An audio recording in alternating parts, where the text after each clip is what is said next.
मृत्यू काय तो कारण जन्म होतो, जिथं धारणा होते जिथं जन्माची धारणा होते तिथं जाणं हे ठरलेलं आहे. ज्याचा जसा अनिच्छा होतं संखारा उत्पाद वय भूमीनं जे निर्माण होतं त्याचा विलय हा ठरलेला आहे.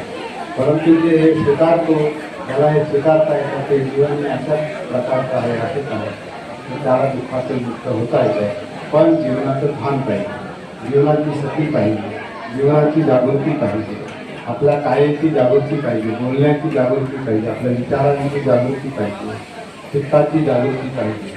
तर हे सगळं लक्षात घेतलं तर आपल्याला धर्म समजतो आणि आपल्या जीवनातला प्रश्न देखील आपल्याला सोडवता येतो. अशा काही ज्या झाल्यामुळे त्यांच्या कुटुंबियांवर जो काही